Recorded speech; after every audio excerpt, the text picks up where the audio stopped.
असहाबे पैगंबर यजीद की फौज के हाथों कत्ल होते हैं। 1000 मदीने की खवातीन के साथ गुनाह किया जाता है।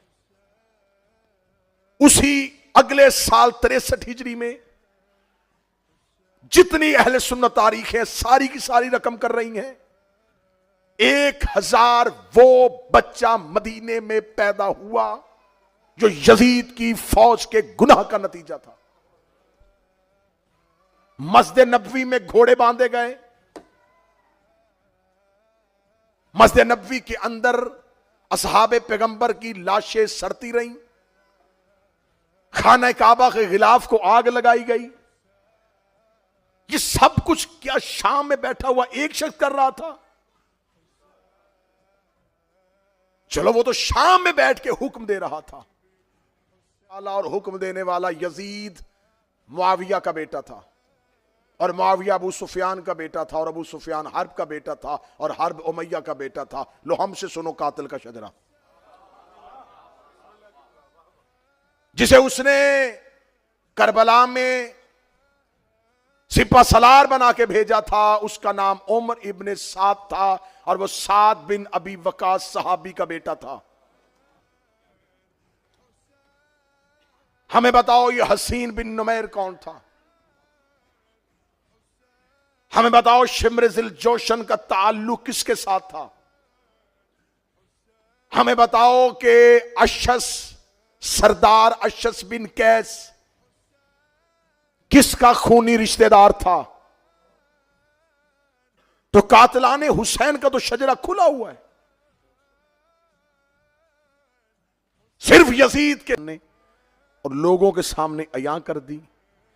हुसैन इब्ने अली न लश्कर लेके आए थे, ना इरादा जंग से घर से निकले थे।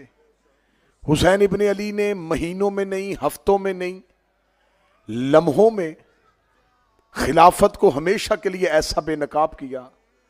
हुसैन इब्ने अली ने हमेशा के लिए इस फतह को ऐसे अपने नाम किया, और वो जो दुनिया के तीसरे हिस्से का मालिक बन के बैठा था, वो जिसने अपनी मर्जी के गवर्नर लगाए थे, जो ये समझ था कि मेरे पास लाखों का लश्कर है, मैं हुसैन के पैगाम को जमाने में नशर ही नहीं होने दूंगा। एक लकोदक सहरा का हुआ कत्ल जमाने में कैसे बेनकाब हो जाएगा? वो ये समझता था कि सहरा में बहाया हुआ खून जमाने में इनकलाब कैसे लाएगा। वो ये समझता था कि हुसैन को मैंने सरजमीन इराक एक ऐसे रेगिस्तान और ऐसे सहरा में कत्ल किया है कि हुसैन के कत्ल की खबर शहरों तक भी पहुंचने न दूंगा। लेकिन हुसैन इब्ने अली ने उसे हमेशा के लिए ऐसा हराया, ऐसा हराया, ऐसा हराया। हुसैन ऐसा जीता, ऐसा जीता, ऐसा जीता कि आज पूरी दुनिया में गैर मुस्लिम हुसैन को जिंदाबाद कह रहे हैं और मुसलमान यजीद को मुर्दाबाद कह रहे हैं। हुसैन गैर मुस्लिमों में जिंदाबाद हो गया और यजीद मुसलमानों ही में मुर्दाबाद हो गया। यह है जदीद जमाना। जैसे जैसे तरक्की कर रहा है, सोशल मीडिया का इनकलाब आया, इलेक्ट्रॉनिक प्रिंट मीडिया से निकलते हुए जब घर घर में मीडिया पहुंचा, तो हुसैन इब्ने अली का पैगाम घर घर में चला गया।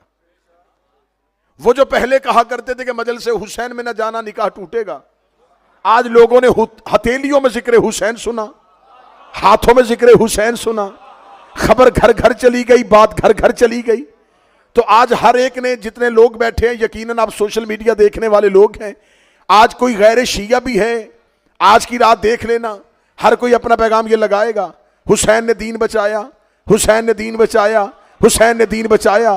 कल जब यौम हुसैन पे मस्जिदों पे ऐलान होगा तो कहा जाएगा हुसैन ने दीन बचाया, हुसैन दीन बचा गए, हुसैन दीन बचा गए, हुसैन दीन बचा गए। आज शब अशूर का अल हैदर ट्रस्ट में पहला तारीख साल जुमला कहने लगा हो, तुमने हमेशा कई सालों से अपनी कौम के बच्चों को सिर्फ एक बात बताई है, वो भी अधूरी बताई है। मैं आज उस बात को मुकम्मल करवाने लगा हो। तुमने अपने बच्चों को कहा हुसैन दीन बचा गए, हुसैन दीन बचा गए, हुसैन दीन बचा गए। मैं तुमसे सवाल पूछना चाहता हूं, इस जुमले को मुकम्मल करो, किन से बचा के गए? हाथ उठाओ जो हुसैन के नौकर बैठे हो। तुमने ये बताया कि हुसैन ने दीन बचाया, ये नहीं बताया किन से बचाया। क्या दीन को ईसाइयों से खतरा था? आवाज थोड़ी बेहतर कर दी। क्या दीन को यहूदियों से खतरा था? क्या दीन को मजूसियों से खतरा था? हुसैन ने किन से बचाया? वो जिन से बचाया वो कौन थे? चलो हाथ नीचे है तो मैं दोबारा उठवाने लगा हूं। चलो अगली बात बता दो, बचा के किन को दिया? क्या हुसैन इब्ने अली ने जो दीन बचाया था वो जिन से बचाया था उन्हीं को दे दिया? इसका मतलब है कि हुसैन ने खिलाफत वालों से दीन बचा के इमामत वालों के हवाले कर दिया। हुसैन ने दीन खिलाफत वालों से बचाया और इमामत वालों को दे दिया। मेरी कौम के नौजवानों, ये तुम्हारे मजहब की जीत है। जो तुम्हारे 12 को इमाम नहीं कहते वो हुसैन को इमाम कहते हैं। जो जवान बैठे हो मैं तुम्हारी तर्जमानी कर रहा हूं।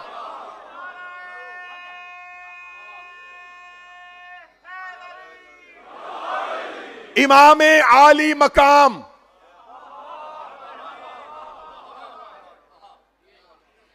इन्होंने अली को इमाम नहीं किया। हजरत अली, मौला अली के नाम के साथ हजरत, लेकिन जो ही हुसैन पे बात आई अब निकले ये खिलाफत वाली लाइन से। अली खलीफा राशिद, हुसैन इमाम, अली खलीफा, हुसैन इमाम, अली खलीफा, हुसैन इमाम। ओए खलीफा बाप हो तो बेटा इमाम नहीं होता, इमाम भी बाप हो तो बेटा इमाम होता है।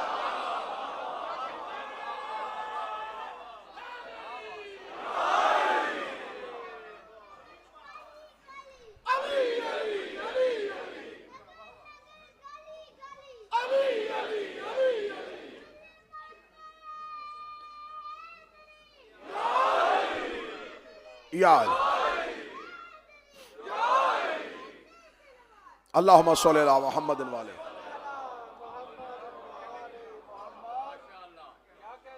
खलीफा का बेटा इमाम नहीं होता, इमाम ही का बेटा इमाम होता। तुमने कहा हुसैन ठीक थे और यजीद गलत था, तो मैं आज आखिरी मजलिस में तुम्हें ये बताऊं, सिर्फ यजीद ही गलत नहीं था।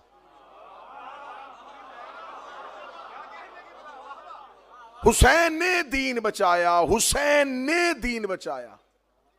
इसका मतलब कि दीन गलत हाथों में चला गया था तो हजूर फिर करबला हम 10 मुहर्रम 61 हिजरी से शुरू नहीं करेंगे। आपने इस्लाम, आपने कुर्बानी हुसैन से शुरू किया।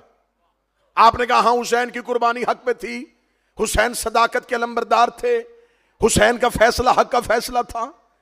आप कह रहे हैं हुसैन ने दीन बचाया, इसका मतलब दीन गलत हाथों में चला गया था।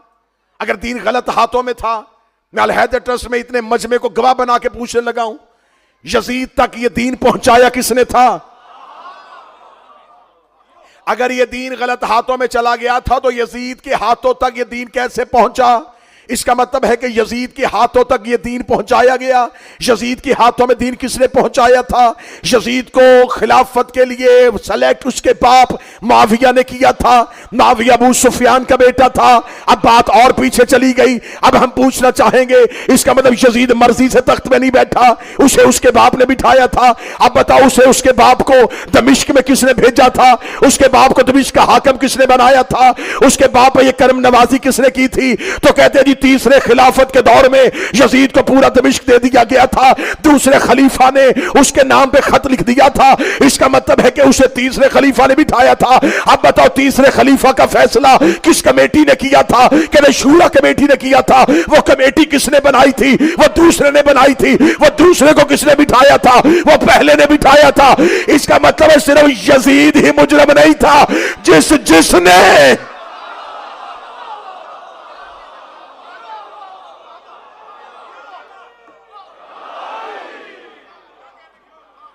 इसका मतलब है ये कत्ले हुसैन।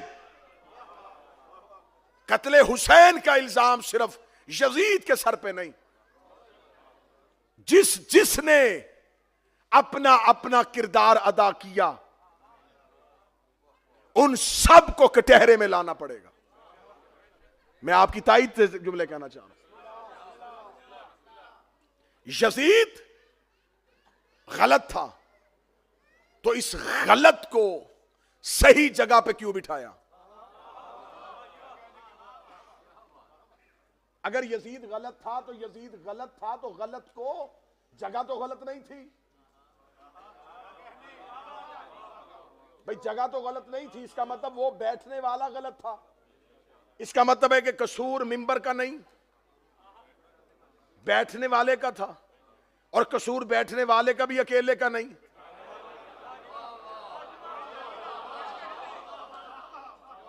भाई दुनिया में ये असूल है कि इन्वेस्टिगेशन करने वाले कत्ल का सुराग लगाते हैं कि वजह क्या है, ये कत्ल हुआ क्यों था।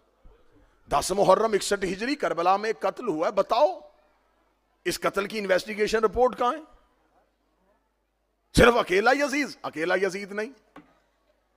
आज अगर तुम ये समझते हो कि दीन बादज रसूल गदीर की बजाय जिसकी बुनियाद सकीफा में पड़ी थी वो ठीक था, तो फिर तुम्हें मानना पड़ेगा कि यजीद की खिलाफत भी ठीक थी। फिर तुमने यजीद को क्यों छोड़ा? आज कहते हो नहीं हम यजीद की खिलाफत के साथ नहीं है। क्यों खिलाफत के साथ नहीं है? अब आप इमामत वाली लाइन में क्यों आ रहे हैं? जब आपने पहले ही इमाम को नहीं माना तो फिर आप तीसरे इमाम को क्यों मान रहे हैं? अगर तीसरे को मानना तो फिर दूसरे को भी मानो, दूसरे को मानना है तो पहले को भी मानो। यजीद पे लानत करनी है तो सिर्फ यजीद पे लानत नहीं करनी।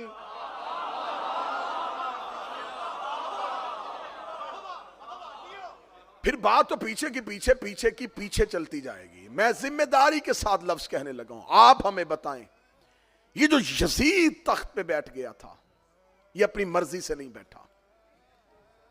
आज मुसलमान कहते हैं देखे जी हम अब कल का 10 मुहर्रम का दिन होगा ना, आपको बड़े बड़े लोग जो हैं वो लिबास भी स्याह पहन सकते हैं, थोड़ी देर के लिए जुलूसों में शिरकत भी करेंगे। आप उनकी वीडियोस भी देखेंगे कि सबील लगा रहे हैं, लंगर पका रहे हैं, और ये 2-4 एक्ट करने के बाद हुसैनी होने का दावा कर देंगे। आप उनसे पूछेंगे हुजूर आप 10 मुहर्रम, जी हमसे ज्यादा इमाम हुसैन से मोहब्बत कौन कर? हमारे घर में बकायदा हलीम की देगे बनती हैं,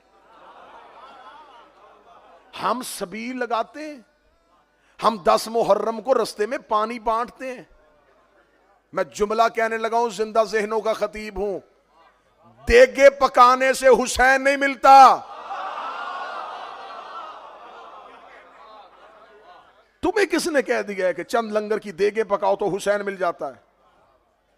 तुम्हें किसने कह दिया कि रस्ते में सबील लगा लो तो हुसैन मिल जाता? हुसैन को मानना है तो हुसैन के नजरिए को मानो। यजीद को छोड़ना तो सिर्फ यजीद को नहीं छोड़ना,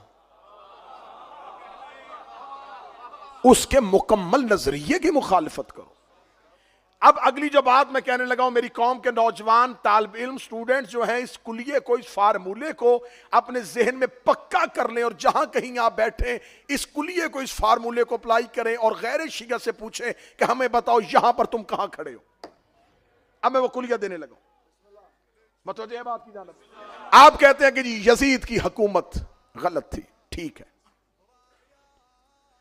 आप खिलाफत के कायल होते हुए, इमामत के नहीं, आप रहे खिलाफत के कायल, नजरिया खिलाफत को माने, नजरिया खिलाफत को तस्लीम करते हुए आप मुझे यजीद की खिलाफत को गलत साबित करके दिखाएं। यजीद पे लानत सिर्फ अलीउन वलीउल्लाह पढ़ के की जाती है।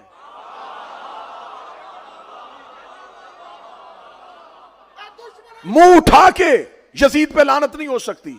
आप हमें बताएं, अगर यजीद की खिलाफत गलत है तो आप मुझे बताएं आपके पास यजीद की खिलाफत की गलत होने की दलील क्या है? क्यों? मैं सवाल करने लगा हूं और अपनी कौम के बच्चों के लिए एक रास्ता, एक राह, एक सिरात बनाने लगा हूं। आप हमें बताएं कि आपका पहला खलीफा कैसे बना था? सुनिएगा, अजमा के साथ, अजमाए उम्मत, मेजॉरिटी, क्राउड आए और आके सिलेक्ट कर लिया। और आप आज तक इस बात पे पक्के हैं कि तुम शिया जो करना कर लो, हम इस खिलाफत को नहीं छोड़ सकते, हम इस निजाम के बनाए हुए खलीफा को तस्लीम करते हैं जो इजमाए उम्मत से बने।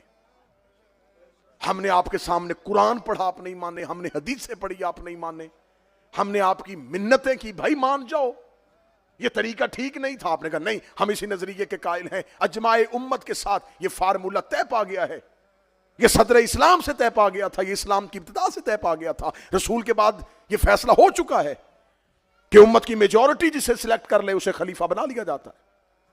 जब तुमने ये कुलिया बना लिया था, जब तुमने ये कानून पास कर लिया था, तो फिर तुम्हें इस पर रहना चाहिए। जबकि तुमने ये कानून बनाया है कि जिसे मेजॉरिटी खलीफा बना ले वो होता है, तो इस कानून का मुकम्मल इतलाक यजीद की खिलाफत पे हो रहा है। क्योंकि जिसे सिर्फ मदीने के 40 लोग खलीफा बनाए तुम उसे मान लेते हो, तो उसे तो दुनिया के तीसरे हिस्से से वोट मिल गया था। एक तरफ मदीने के 40 लोगों का बनाया खलीफा, एक तरफ दुनिया के 3 हिस्सों से वोट लेके बना हुआ खलीफा। तो फिर इसकी खिलाफत उस खिलाफत से ज्यादा मजबूत है। अगर आपका पहला खिलाफत का असूल ठीक है तो आपकी पहली खिलाफत के असूल के मुताबिक यजीद की खिलाफत ठीक है। आपने दूसरा खलीफा कैसे बनाया? पहला जाता हुआ दूसरे को नॉमिनेट करके चला गया था कि मेरे बाद इसे खलीफा मान लेना। आपने कहा जी हमारे पास ये असूल भी है कि अगर पहला खलीफा जाता हुआ किसी दूसरे का नाम दे जाए तो वो खलीफा हो जाता है। तो यजीद के पास ये असूल भी था, उसे उसका बाप जाता हुआ नॉमिनेट कर गया था। उसके बाप ने उसका ऐलान कर दिया था कि मेरे बाद ये होगा। इसका मतलब तुम्हारी जो दूसरी खिलाफत का असूल है वो भी यजीद के पास। तुम्हारे पास तीसरा खलीफा कैसे बना था? शूरा कमेटी से 6 बंदों की कमेटी थी, उन्होंने बंद कमरे में मीटिंग करके कुर्रा नाम का निकाल दिया था और तुमने कहा हां ऐसा खलीफा हो जाता है। अगर ऐसा हो जाता है, तुमने 6 बंदों की कमेटी का बनाया खलीफा मान लिया, उसने 18,000 मुफ्तियों से फतवा लिया है। यजीद को छोड़ना इतना आसान नहीं होगा तुम्हारे लिए। हम अब यहां पर जब तुमने देखा कि पांव भारी हो रहा है तो तुम हुसैन के कैंप में आ रहे हो। अब हम भी तुम्हें नहीं आने देंगे, अब हम भी दरवाजे पे खड़े हैं। अब आप हमें बताएं कि आप हुसैन के हामी बनना चाहते हैं। आप कहते हैं हम जल्दी जल्दी हुसैन के कैंप में आ जाएं क्योंकि उधर बहुत ज्यादा लानत इकट्ठी हो रही है, तो अब हमें हुसैनी हो जाना चाहिए, अब हमें हुसैन के कैंप में आ जाना चाहिए। अब तुम हुसैन के कैंप में नहीं आ सकते, हम तुम्हारा इस्तकबाल करेंगे, हम दोनों हाथ फैला के तुम्हें सीने से लगाएंगे। लेकिन अगर तुम हुसैन के नजरिए को तस्लीम करके आओगे, लेकिन अगर तुम अपनी जान बचाने के लिए, अपने आप को लानत से बचाने के लिए हुसैन के कैंप में आ रहे हो, तो ऐसे तो हम भी नहीं आने देंगे। अगर आप आ ही रहे हैं तो आप हमें बताएं कि आपके पास ये तीनों खिलाफत के असूल हैं और ये तीनों खिलाफत के असूल यजीद के पास हैं। इसका मतलब है अगर अजमा से बना खलीफा ठीक होता है, यजीद के पास अजमा था, नामजद करने वाला खलीफा ठीक होता है, यजीद के पास नामजद था। अगर आपके पास शूरा कमेटी वाला खलीफा होता है, यजीद के पास कमेटी का फैसला था, तो आज आप कैसे कह रहे हैं हुसैन सही है यजीद गलत है, हुसैन सही है यजीद गलत है, हुसैन सही है यजीद गलत है? अगर हुसैन सही कहना है तो बात पूरी करनी पड़ेगी। हुसैन सही है, अजमा गलत है, हुसैन सही है, नामजद करना गलत है, हुसैन सही है, कमेटी गलत है। तुम्हें आखिर में मानना पड़ेगा गदीर सही है, सकीफा गलत। सिर्फ गदीर सही है।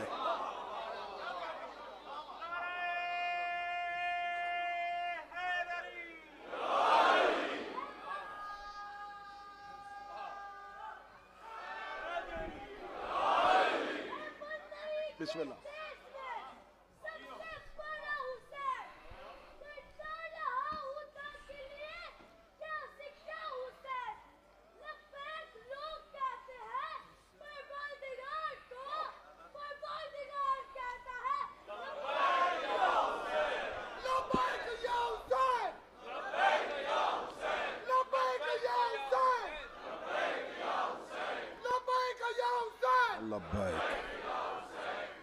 बहुत अच्छे मेरी बात की।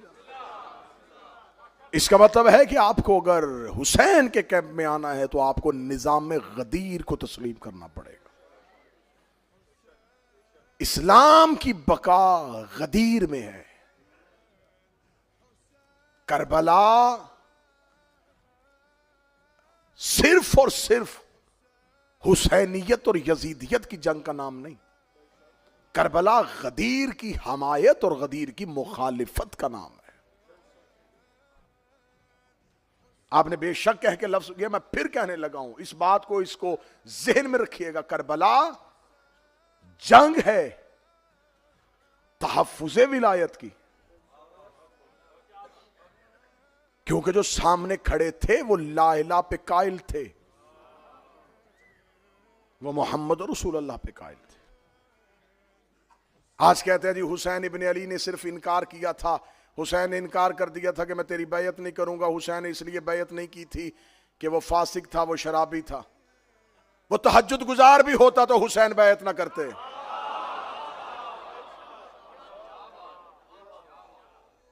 हुसैन इब्न अली ने इनकार कर दिया, हुसैन ने कहा मैं तेरी बैयत नहीं करूंगा, और हुसैन ये कह के मदीने से चल पड़े। यकीनन शब अशूर की मजालस में मेरे अहले सुन्नत भाई आते हैं। मैं बरादरान अहले सुन्नत को पैगाम देना चाहता हूं, मैं बरादरान अहले सुन्नत की मिन्नत करना चाहता हूं। तुम रसूल के बेटे के जिक्र में आए हो, मैं रसूल के नवासे का जाकिर हूं।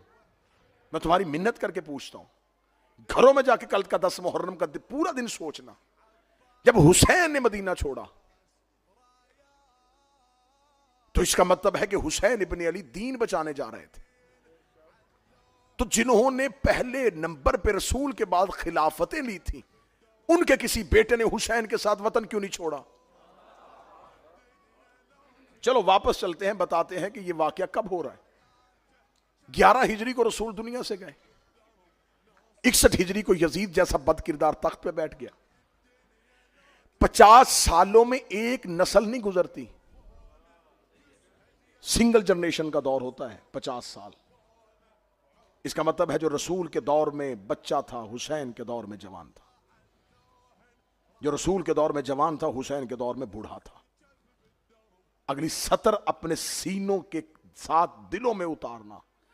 जिस वक्त यजीद तख्त पे बैठा, उस वक्त वो लोग जिंदा थे जिन्होंने नबी के कांधों पे हुसैन देखा था। वो लोग मौजूद थे। खुम्मे गदीर पे रसूल ने कितने सहाब हैं जो अहले सुन्नत की तवारीख में नकल हुए हैं? कम अज कम तादाद 80,000, ज्यादा से ज्यादा 1,40,000। 1,40,000 अगर रसूल की आखिरी हज में जिंदा है तो 50 साल में अगर आप उनमें यह कर दें कि इनमें से 40,000 दुनिया से चले गए, तो 1 लाख तो था,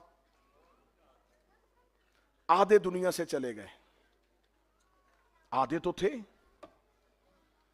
तो इन 60-70 हजार असहाब के होते हुए, मैं फजाइल पढ़ रहा हूं, हुसैन के साथ सिर्फ 72 क्यों है? मैं फजाइल पढ़ रहा हूं, मैं नतीजा दे रहा हूं आज की तकरीर का। और हुसैन के साथ जो 72 थे, उन सब के नाम तारीखों में लिखे। हुसैन ने शब अशूर सबके नाम लिखवा दिए थे, कबीले लिखवा दिए थे, कद लिखवा दिए थे, रंगत लिखवा दी थी।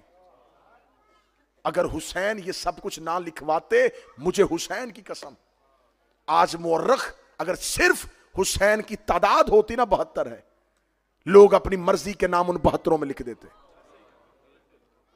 फलां भी था, फलां भी था, फलां भी था। इसलिए हुसैन इब्न अली ने अपने 72 जो है वो अलहदा करके दिखा दिए। यही है बस।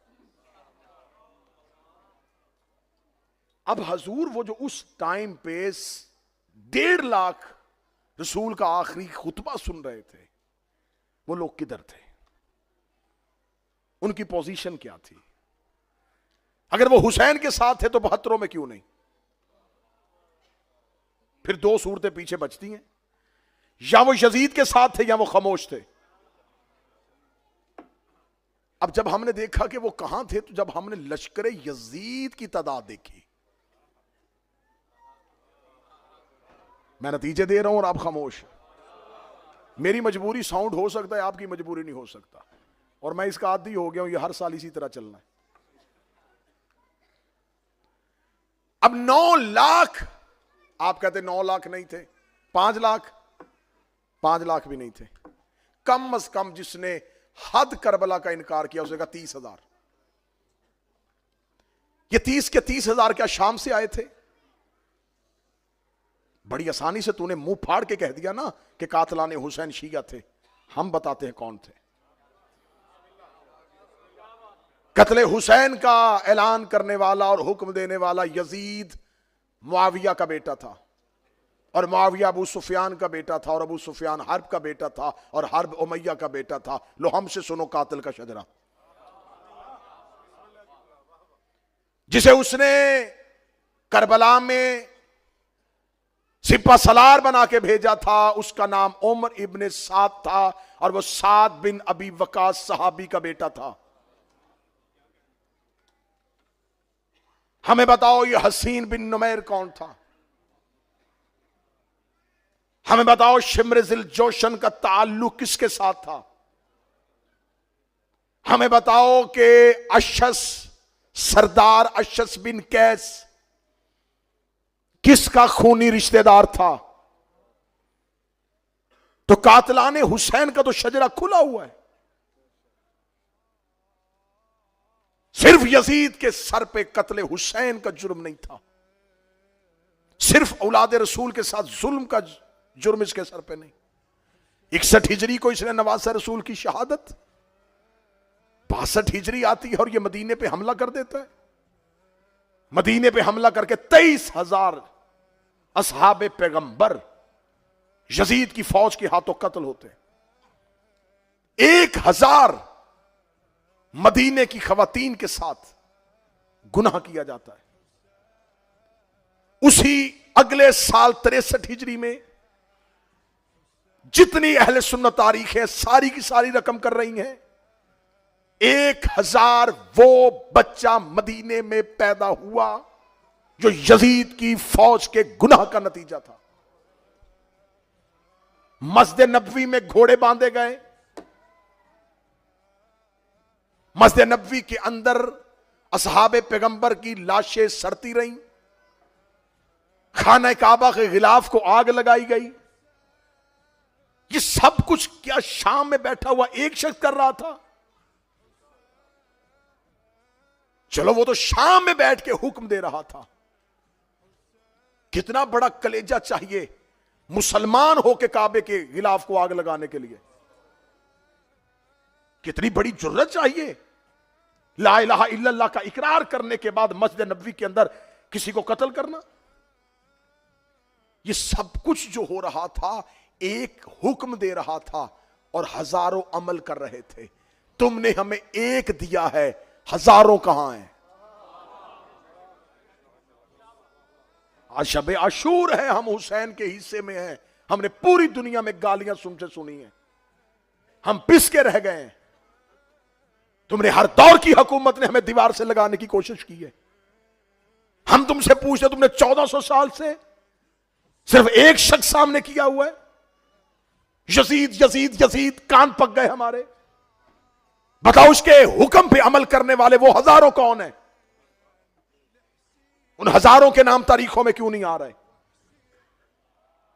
फिर वो 1,000 बच्चा जो यजीद की फौज के गुनाह की वजह से मदीने में पैदा हुआ, मुझे किसी रवायत में नहीं मिला कि उसी साल किसी ने मदीने के बाहर गड्ढा खोदा हो और वो सारे बच्चे उस गड्ढे में फेंक के दफना दिए हो। हां, सबने लिखा कि हां ऐसा हुआ था, 1,000 बच्चा पैदा हुआ था। इसका मतलब वो 1,000 बच्चा पैदा हुआ होगा तो वो बड़ा भी हुआ होगा। बड़े हुए होंगे तो जवान भी हुए होंगे, जवान हुए होंगे तो शादियां भी हुई होंगी, शादियां हुई होंगी तो फिर उनके भी बच्चे पैदा हुए होंगे, उनके बच्चे पैदा हुए तो वो भी जवान हुए होंगे, वो जवान हुए तो उनकी शादियां भी हुई होंगी, उनकी शादियां हुई तो उनके बच्चे भी पैदा हुए। तो इसका मतलब है कि नस्ल 1,000 से चली थी, लाखों में पहुंच गई होगी। तो अब अगर कोई लाखों में से एक यजीद को बाप कह दे तो हमें फिक्र ही कोई नहीं है। जो जब जहां यजीद का दिफा करेगा, हमें फौरन पता चल जाएगा कि ये खून की कशिश है। जो मोहब्बतें आले मोहम्मद पे गालिब आ रही है। सवाल है मेरे अहले सुन्नत दोस्तों, सवाल है मेरा सुन्नी भाइयों, जाके तारीखों में पता करो कि आखिर इतनी सितम जरीफी, इतना जुल्म कि 50 साल और 50 साल के बाद जिस मिंबर पे रसूल बैठते थे, उस मिंबर पे कोई शख्स हाथ में शराब का जाम लेके बंदर को गोद में लेके बैठा हुआ। ये सब कुछ अचानक हुआ नहीं। अगर यजीद ने ये बैयत मांगी है तो उसके अंदर ये हौसला कहां से आया? इसका मतलब है कि उसे ये हौसला कहीं से मिला था। उसे पता चल गया जब मेरा बाप बिला शिरकत गैर दमिश्क में इस्लाम का ऐसा हाकिम बन सकता है कि वह अपनी मर्जी से अजानें दिलवा रहा है और अपनी मर्जी से नमाजें पढ़वा रहा है, और कैसे कैसे बदकिरदार लोगों को मुसलमानों के ऊपर गवर्नर बना रहा है। यह सब कुछ सिर्फ 61 हिजरी में नहीं हुआ। मैं तुम्हें करबला 61 हिजरी से शुरू नहीं हुई, नबी की रहलत के बाद 11 हिजरी को करबला का आगाज हो गया था। हम करबला को 10 मुहर्रम से हम भी नहीं लेंगे। मेरी कौम के नौजवानों, अगर फलसफाई करबला जानना है तो करबला 10 मुहर्रम से शुरू नहीं हो रही। हमें पीछे जाना पड़ेगा 11 हिजरी में, जब पहली बार दरवाजा रसूल पे शोर हुआ था। यह करबला का आगाज है। मैं फजाइल पढ़ रहा।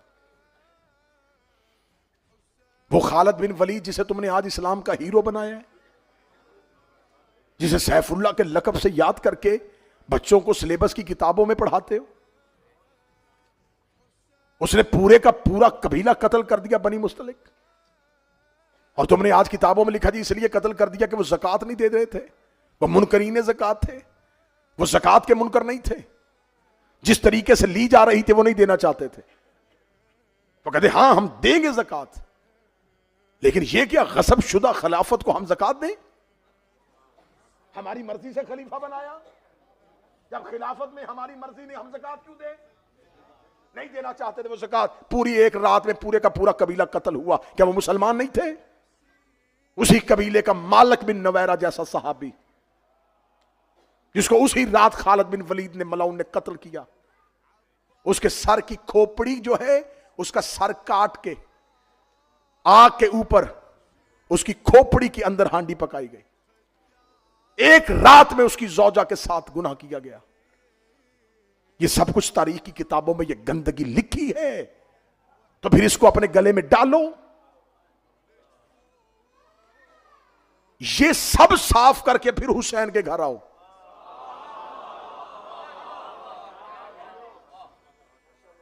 और जिसके लिए सब कुछ किया जा रहा है, जिसको मिटाने की कोशिश की जा रही थी, वो कौन था? वो नबी का बेटा है, वो नवासा रसूल है, वो पैगंबर का बेटा है। रसूल मदीने की मस्जिद में बैठे थे, एक सहाबी ने आकर रसूल से सवाल किया, या रसूल अल्लाह, हम अपनी औलाद से मोहब्बत करते, क्या वजह है कि उतना हमारी औलाद हमसे मोहब्बत नहीं करती? नबी ने मुस्कुरा के फरमाया, इसलिए कि वो तुमसे हैं, तुम उनसे नहीं हो। यह सवाल आज भी पैदा हो सकता है, तो जवाब रसूल का सुन लीजिएगा। उसका, या रसूल अल्लाह, हम उनसे प्यार करते हैं, वो उतना हमसे प्यार नहीं करते। फरमाया, इसलिए कि वो तुमसे हैं, तुम उनसे नहीं हो। सहाबा सामने बैठे थे, रसूल ने फरमाया, तुम्हारी औलाद तुम में से है, तुम उनमें से नहीं हो। यह कहने के बाद नबी ने अपनी अबा को खोला और एक बच्चे को सीने से लगाया और लगा के, हुसैन और मिन्नी व अना मिनल हुसैन, लेकिन मेरा बेटा हुसैन, लेकिन सिर्फ मेरा बेटा हुसैन ही मुझसे नहीं, मैं भी हुसैन से हूं। यह वजह नहीं है कि रसूल ने गोद में पाला था तो वो हुसैन बना। मैं सत्र कहने लगा, जो करीब है मेरा साथ दे देना। यह वजह नहीं है कि रसूल ने गोद में पाला था तो वो हुसैन बना। वो हुसैन था तो नबी ने गोद में पाला है।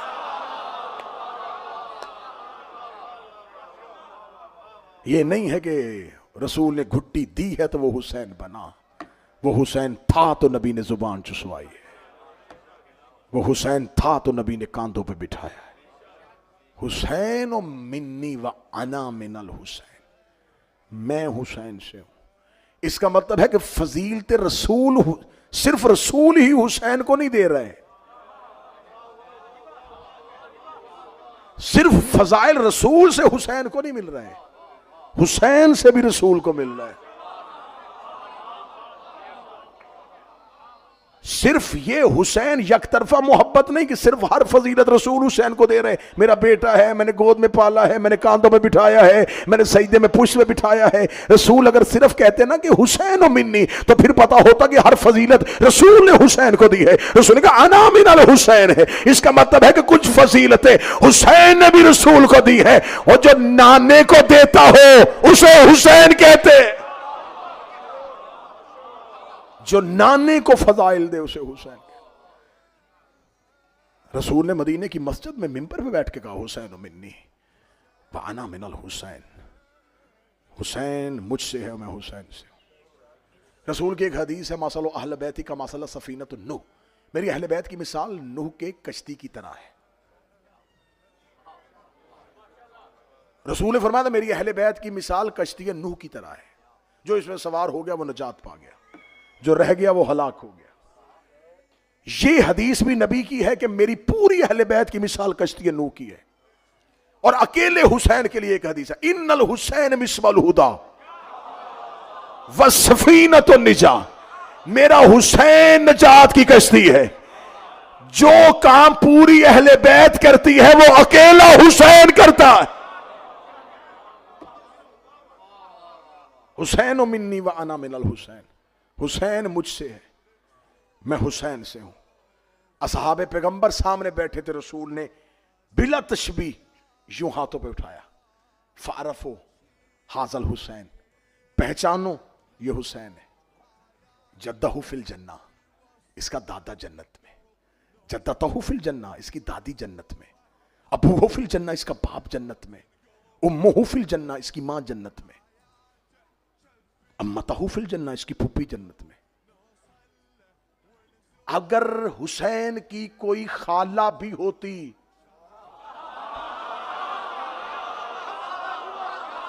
तो यहां रसूल अगला रिश्ता जरूर बताते, लेकिन यहां सुन्नी किताबों में भी लिखा है कि रसूल ने सिर्फ यह कहा फूफी जन्नत में, बाप जन्नत में, मां जन्नत में, दादा जन्नत में। यह कहने के बाद रसूल ने कहा मुहिब्बुहु फिल जन्ना, इसके चाहने वाले जन्नत में। अब मैं आपका फजाइल पढ़ने लगा हूं, आपका फजाइल, आपका फजाइल, अपने फजीलत पे तो बोल पड़ना। रसूल ने वो मुहिब्बु फिल जन्ना, इसके चाहने वाले जन्नत में। ये कह के रसूल ने हुसैन को सीने से लगा का व अहब्बहु मुहिब्बुहु फिल जन्ना, इसके चाहने वालों के चाहने वाले भी जन्नत।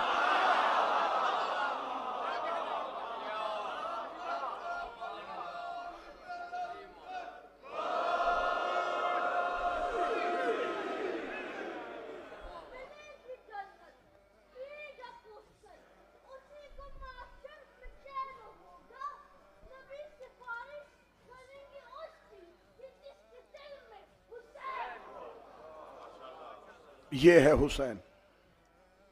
तो लिहाजा मुसलमान, अगर तुमने करबला को मानना है तो फिर करबला तसल्लुल गदीर का नाम है। अगर यजीद का इनकार करना है तो यजीद तसल्लुल सकीफा का नाम है। तो फिर सिर्फ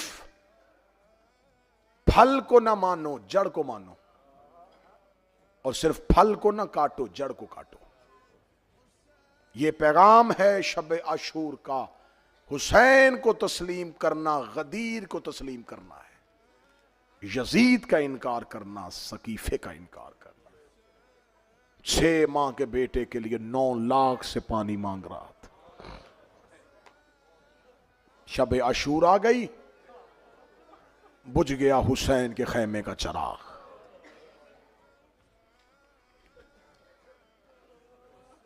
आज की रात कोशिश करना जाग के गुजारना, जितनी देर जाग सको उतनी देर जागना। इंसान हो, बशर हो, नींद गालिब आ सकती है, नींद आने लगे तो अपने आप को यह कह के जगाना कि आज सकीना जागती रही है, आज हुसैन की बेटियां जागती रही।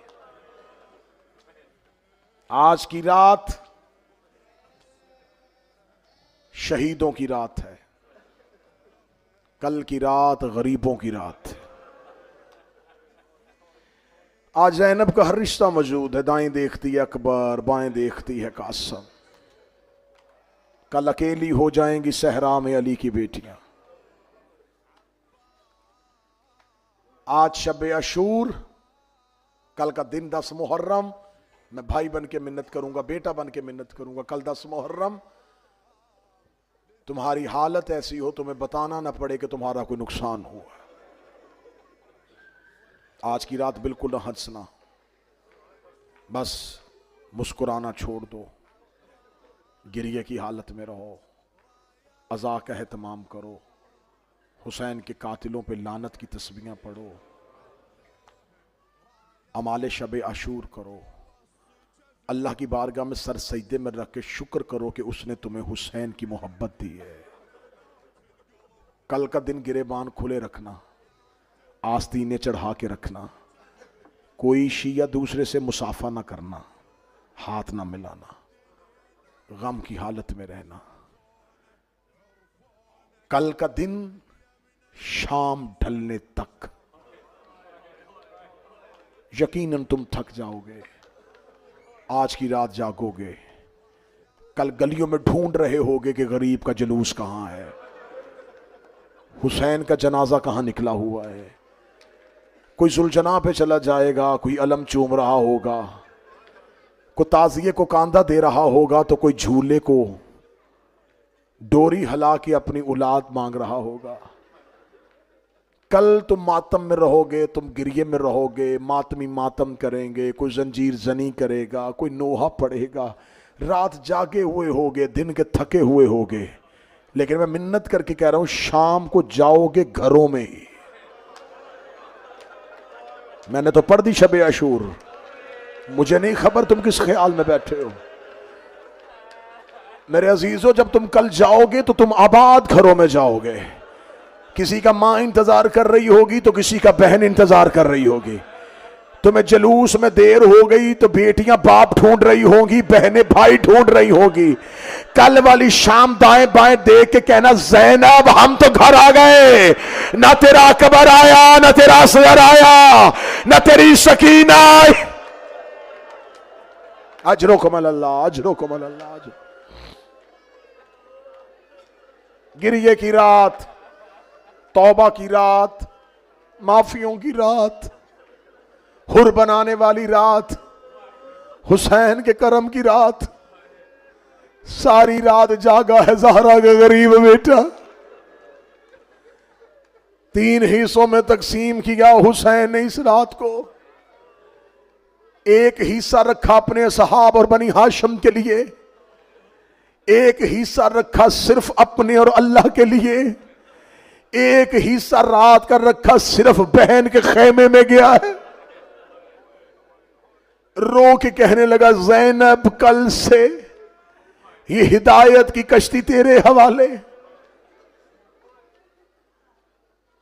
आज है हुसैन के उस बेटे का जनाजा, है जनाजा और लोग उसे झूला कहते हैं।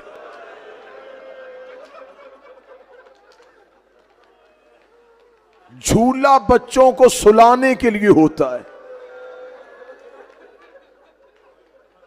असगर की मां की हसरत आती है आज की रात। शोरा बैठे, दुर्रे नजफ का रंग सफेद होता है, यकूत का रंग सुर्ख होता है। ठीक है, अब शेर सुनना और इसी पे मातम करना। जो दुर्रे नजफ था अभी याकूत बनेगा। अकबल भाई, जो दुर्रे नजफ था अभी याकूत बनेगा। असगर तेरा झूला ही ताबूत बनेगा।